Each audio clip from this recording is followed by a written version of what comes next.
본문의 시대적인 배경은 주전 740년입니다. 예수님께서 이 땅에 오시기 전 약 740여 년 전에 있었던 실제적인 역사적 상황에 대한 이야기입니다. 도대체 이때 무슨 일이 있었습니까? 유다 왕 가운데서 우시야 왕이 하나님 앞에 참 잘하고 충성된 일 많이 있었죠. 그러나 그도 사람인지라 실수도 많았고 하나님의 뜻을 거역하고 인간적인 욕심을 가지고 하나님께서 허락지 않으신 것을 그가 행하여 제사장만이 할 수 있는 분양을 하려고 욕심을 내고 교만한 마음이 들어감으로 말미암아 그는 잘하다가 인생 중년 후년에 그만 왕으로서는 도저히 그 일을 감당할 수 없을 만큼 고통스러운 질병, 한센병이 그에게 찾아왔죠. 예나 지금이나 한센병에 들리면 참 일상생활이 불편하고 힘듭니다. 우시야 왕에게 어찌 보면 인생 무대에 있어서 와서는 안 될 것이 그에게 왔죠. 하나님께서 우시야 왕에게 경고하신 겁니다. 우리가 스포츠 유대 보면 선수가 잘 하다가도 잘못한 경우가 있으면 경고합니다. 법을 어기면, 규칙을 어기면 경고해요. 무리하게 반칙을 한다든지 상대를 해하려고 하는 목적을 가지고 의도적으로 부상이나 중상을 입히려고 했다든지 이길 목적으로 또는 이런저런 모습으로 서로 짜고 부정을 저질렀다든지 여러분 그렇게 되면 처음에는 경고를 하죠. 우리가 경고하면 보통 축구에서는 노란 카드를 이렇게 그리고도 말을 안 들으면 2번 이상 노란 카드를 받았고 3번째는 아웃이에요. 그래서 붉은 카드, 레드 카드를 딱 보입니다. 그래도 경고했을 때 조심해야 되는데 선수들이 지나친 욕심 때문에 룰을 어기고 규칙을 어기다가 나중에는 퇴장당하면 이 11명이 싸워야 되는데 11명이 경기를 진행해야 되는데 한 명만 빠져도 이 포지션에 아주 중대한 결함이 생깁니다. 그래서 10사람이 11명의 몫을 한 사람의 몫을 더 하려다 보니까 쉽게 지쳐요. 그리고 수비망이 흐트러져요. 정상적으로 공격도 할 수 없어요. 그래서 우리가 경기를 보다 보면 아이고 큰일 났다. 이제 전반전 10분도 안 지났는데 한 명 퇴장이라니.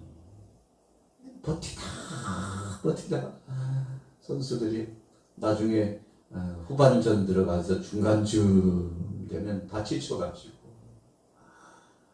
기술도 좋고 여러 가지로 다 좋은데 체력이 딸려가지고 그만 상대에게 골을 내주고 역전당하기도 하고 패하기도 하는 참 안타까운 상황이 오게 되는 거죠. 이유가 뭡니까? 규칙을 위반했기 때문에 그렇습니다. 그래서 경고했을 때 조심해야 돼요. 그래서 감독도 선수 중에 경고받은 선수가 있으면 어느 정도 지나고 좀 위험하다 싶으면 뺍니다. 퇴장당하는 것이 치명적이기 때문에 퇴장당한 선수의 몫은 다시 다른 선수를 드릴 수 없습니다. 그것이 벌칙이에요. 이쪽 팀은 기본이 안 됐다 이런 거죠. 그래서 기본이 안 된 팀과 그 선수들은 아주 강력하게 조치를 취하게 되는 거죠. 우시야 왕의 잘못이 뭡니까? 하나님 앞에서의 말씀의 법칙을 위반한 겁니다. 잘할 때 잘했다 할지라도 100번 잘해도 그 중에 한 번 잘못하면 그 한 번 때문에 많이 되는 겁니다. 여러분, 이 난감한 상황이 왔죠. 나중에는 어떻게 됐나요? 오늘 본문의 초입의 말씀처럼 우시야 왕이 그냥 죽고 말았어요. 회복을 받지 못했어요.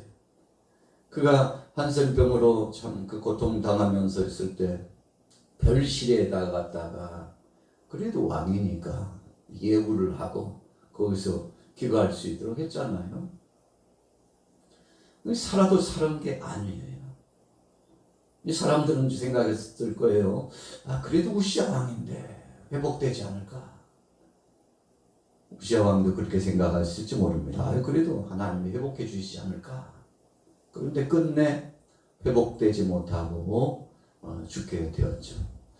우리 역사적으로 보면 이유가 뭘까 생각해 보면 첫째로는 하나님께서 온전히 영광 받으시고자 하는 겁니다. 그래서 모든 역사의 시작과 과정과 끝은 하나님 영광을 위하여 하는 겁니다. 그래서 어떤 나라의 수장이나 또 국민들이나 또 어떤 나라든지 그 어떤 경우를 이야기하든지 간에 예외 없이 모든 나라와 모든 리더들과 모든 국민들이 하나님 영광을 위해서 살면 무탈합니다. 복을 누립니다. 행복할 수밖에 없습니다. 잘 될 수밖에 없습니다. 안 되는 것 같아도 회복이 되고 열매를 이룹니다. 그런데 하나님께서 가장 싫어하는 것이 하나님의 자리를 탐했을 때, 하나님 영광을 독차지했을 때, 하나님의 그 이름을 모독하고 망령되이 일컬게 했을 때, 여러분 그때는 참 엄청난 하나님의 심판의 막대기가 드리워지게 되는 거죠. 그래서 한마디로 말하면 우시야 왕의 죄, 그 죄 몫이 뭔가라고 하면 하나님 영광 가리고 자신이 하나님의 자리에 서고자 한 교만 때문이었다. 그렇게 일축할 수 있는 것이죠. 오늘 이사야 선지자가 사촌형격인 우시야 왕이 죽고 나서 엄청난 충격을 받았죠. 우리가 신앙생활하면서 영적인 이 충격파가 다소는 필요하다고 그래요. 우리가 몸이 건강하려면 자극을 준다고 그러죠. 그게 운동요법입니다. 다리에도 허리에도 또 정수리에서부터 발끝까지 적당하게 자극을 줘서 신호를 보내는 거죠. 무슨 신호입니까? 당신 살아있는 거라고. 당신 움직여야 된다고. 당신 지금 운동하지 않으면 안 된다고 자꾸 이제 신호를 보내는 거죠. 전 신체 기관에 신호를 보내는 겁니다. 우리가 갑자기 찬물에 들어갈 때요, 수영하는 사람이 신호를 보냅니다. 그래서 이 심장이 먼 곳에서부터 가까운 쪽으로 이렇게 계속 물을 끼얹고 준비 운동도 하고 신호를 보내게 되지 않습니까? 아주 중요한 과정입니다. 이 과정을 통해서 알리는 거죠. 깨어있는 거죠. 여러분, 그래서 적절한 운동은 건강의 지름길입니다. 그래서 운동을 하고 적절한 노동 일을 하고 나서 음식을 먹고 일상생활하면 깨어나지 않습니까? 몸이 시원하잖아요. 그냥 샤워하는 것보다 운동하고 나서 샤워하는 맛은 또 다르잖아요. 그런 것입니다.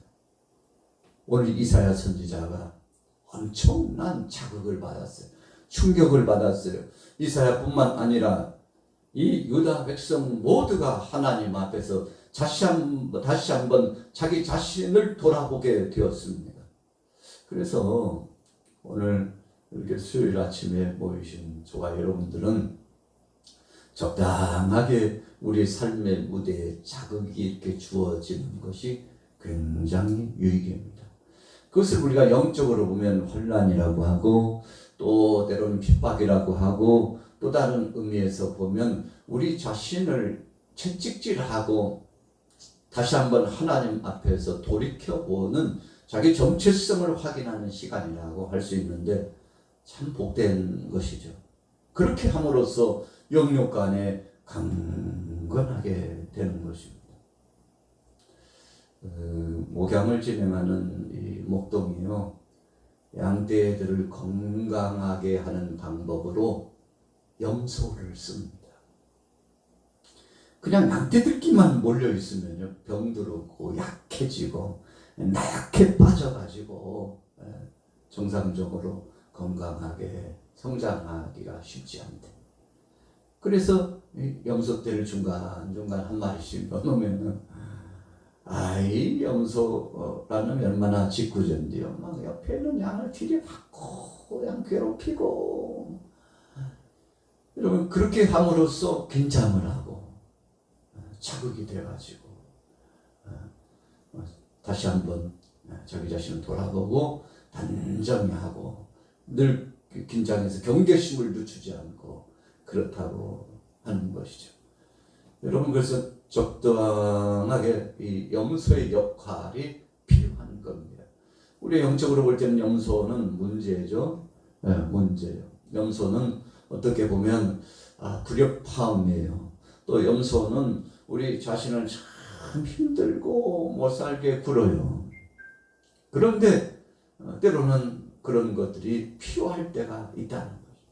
오늘 이사야 선지자가 하나님을 만나게 된 배경이 언제입니까? 너무 충격을 받고 영적으로 육적으로 감당할 수 없어서 그가 찾은 것이 기도죠.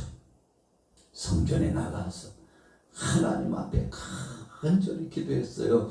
하나님 어떡합니까? 이 나라를 어떡합니까? 하나님 이 백성들을 어떡합니까?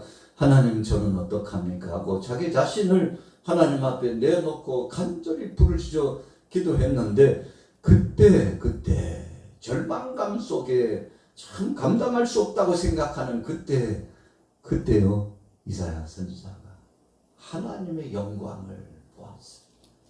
하늘 보좌를 보고 천군 천사가 옹회하는 그 영광스러움을 보았어요. 스랍들을 봤다고 그랬잖아요. 스랍이 뭡니까?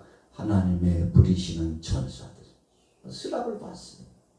또 하나님의 인지하심의 역사하심을 봤어요. 나중에는 어떻게 됐습니까? 하나님의 영음을 직접 들었어요.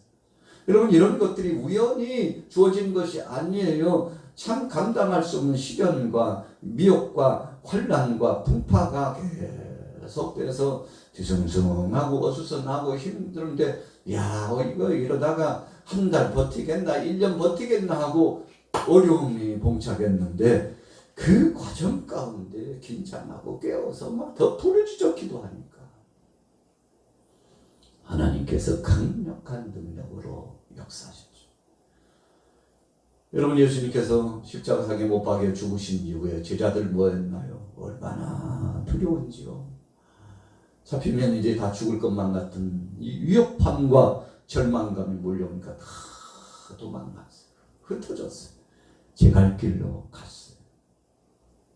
그런데 예수님 사랑하셔서 그런 제자들까지도 찾아와 주시고 부활하셔서 500여 형제에게 예수님이 보여주셨다고 그랬잖아요. 여러분 주님은 사랑이십니다. 우리를 주목해 보고 계시고 우리와 함께 하셔요. 우리를 버리신 것이 아닙니다. 그냥 옆에 함께 주님께서 지켜보고 계시죠. 돌아올 때까지 보고 계셔요. 그래서 우리가 돌아오면 하나님 영광을 드러내면서 놀라운 은혜를 경험할 수 있도록 하신다는 거죠. 이사야 선지자에게 있어서 어찌 보면요 불행한 시절들이었습니다. 사람들이 뭐라고 그랬겠어요? 아이고 저 집안 저 가문 이제 망했다고 그랬겠죠. 그러나 하나님은요 긍휼의 하나님이십니다. 끝난 것 같아도 끝난 게 아니에요. 하나님의 자비하심 때문에 그렇게 됩니다. 오늘 저와 여러분들도 이 아침에 나오신 이유가 뭔가요? 하나님의 자비하신 손길이 오늘 저와 여러분들에게 있기 때문에 아직 살아있는 거고 아직 움직이고 숨을 쉬고 오늘 이 아침처럼 예배당에 나와서 기도자가 되고 예배자가 된 것인데 그래서 세상 그 누구보다도 저와 여러분들은 가장 행복한 사람입니다. 여러분 그래서 우리 자신들에게 독백처럼 그렇게 이야기해 볼 필요가 있어요. 야, 너 진짜 행복한 사람이야. 야, 행복한 사람이야. 차동무 목사, 너 행복한 사람이야. 여러분, 우리는 하나님 앞에 서면 이런 자가 됩니다. 불행한 자가 아니에요. 끝나고 절망스러운 자가 아니에요. 이제는 더 이상 할 수 없는 자가 아니에요. 하나님 앞에 나오는 순간 이제 새로운 출발이요, 가능성이 열려지는 것이요, 하나님의 임재하시면 일사천리로 모든 것들이 회복되고 형통케 되고 치유되고 강건하게 되고, 그래서요, 하루하루를 살아가는데 기적을 체험하고 은혜를 경험하게 되는 것입니다. 오늘 하나님께서 이사야 선지자에게 말씀합니다. 곧 나라가 멸망한다. 얼마 안 있으면 나라가 망한다. 세상의 모든 것이 송두리째 쑥대밭처럼 되어버리고 다 불타 없어지고 사라진다. 그러나 내가 그루터기를 남겨두겠다. 그리고 머지않아 그 그루터기에서 새순이 솟아나오리라. 여러분, 이 생명의 씨, 은혜의 씨, 하나님께서 허락하신 거죠. 바로 이 말씀의 내용이 장차 오실 예수 그리스도를 예언하고 예표하는 그 말씀이잖아요. 자, 우리 13절 말씀 한번 읽어보겠습니다. 11절부터, 이사야 6장 11절부터 13절 읽습니다. 시작. 내가 이르되 주여 어느 때까지니까 하였더니 주께서 대답하시되 성읍들은 황폐하여 주민이 없으며 가옥들에는 사람이 없고 이 토지는 황폐하게 되며 여호와께서 사람들을 멀리 옮기셔서 이 땅 가운데 황폐한 곳이 많을 때까지니라. 그 중에 10분의 1이 아직 남아있을지라도 이것도 황폐하게 될 것이나 밤나무와 상수리나무가 배임을 당하여도 그 그루터기는 남아있는 것 같이 거룩한 씨가 이 땅의 그루터기니라 하시더라. 아멘. 거룩한 씨, 그 거룩한 씨가 예수님이거든요. 그래서 하나님께서 다윗에게 내가 너와 언약을 하고 너와 네 후손들이 창대하고 왕위를 가지고서 왕권을 가지고서 하나님의 은혜를 체험하게 되리라. 다윗과의 약속이에요. 여러분, 그래서 솔로몬이 참 3대 왕이 잘못해도 많이 잘못했죠. 우상 숭배, 엄청난 우상의 제단들을 형성해 놓고 이방에서 들여온 여인들 까닭에 전국의 백성들이 타락하고 하나님을 떠나고 그로 말미암아 혹독한 대가를 치렀잖아요. 나라가 남북이 갈라졌어요. 참 마음 아픈 겁니다. 하나님께서 두고 경고하시기 위해서 쫙 찢어놓은 겁니다. 여러분, 그래서 북이스라엘과 남유다가 갈라진 것은 경고장을 북쪽에도 하나 주고 남쪽에도 준 겁니다. 나라가 갈라진 이 모습을 보면서 가슴을 치면서 죄의 값은 사망이라는 것을 잊어서는 안 된다. 불순종에는 심판이 있다는 것을 기억하라. 하나님을 잊어버린 백성은 망하게 된다는 것을 반드시 기억하라. 그랬는데도 불구하고 어떻게 됐나요? 결국 두 나라가 다 망했어요. 이유가 뭔가요? 하나님 떠나기 때문에 그렇습니다. 여러분, 하나님 앞에 돌아오면 회복이라고 그러죠. 둘째 아들 탕자가 돌아온 거죠. 그래서 우리는 매일처럼 우리 자신을 봐야 돼요. 그렇지 않으면 어제 잘했어도 오늘 타락하고 넘어질 수 있습니다. 남북처럼 찢어질 수 있어요. 여러분, 그래서 하나님 앞에 늘 자기 자신을 성찰하고 비춰봐야 되죠. 바울이 그랬던 것처럼 다른 사람은 구원해 놓고 주님, 제가 또련받을까 두렵습니다.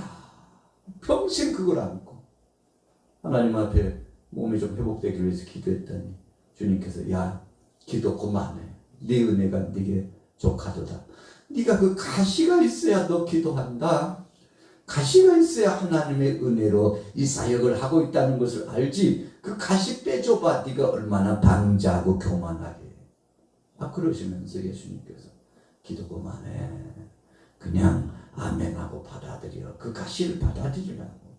여러분, 하나님께서 이 바울을 크게 쓰시려고 가시 하나를 딱 심어줬는데 그것이 꼭 나쁜 것만은 아닐 때가 있다는 겁니다. 그래서 바울이 더 이상 기도하지 않고 평생 안고 가는데 어떤 사람은 그러더라고. 역사 사료자들은 역사가들은 바울에게는 몸에 중한 병 하나를 짊어지고 평생 살았다. 그래도 그는 하나님 앞에 항상 기뻐하고 쉬지 말고 기도하였고 범사에 감사했다. 오늘 우리도 여러분 오늘 우시야 왕이 죽던 해에 이사야 선지자가 가시 같은 것이 여기 들어왔거든요. 근데 그것 때문에 기도하고 하나님 바라기, 하나님만 바라보기, 해바라기처럼 하나님 뜻대로 살아가니까 엄청난 은혜와 은사를 경험하고 세상에서 전무후무할 만한 엄청난 사역을 진행하게 되잖아요. 오늘 여러분들도 어떻게 살 것인가 매우 중요합니다.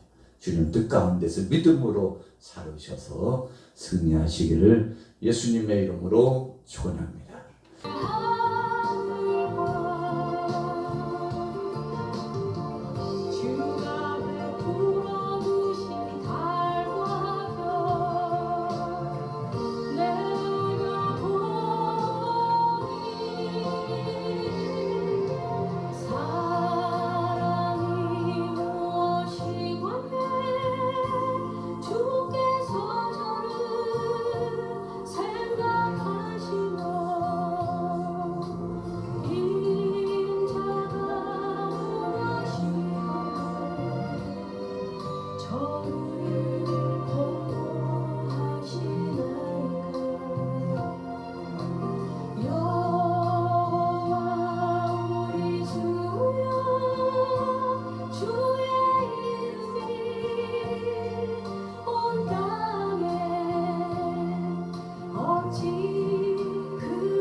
들어가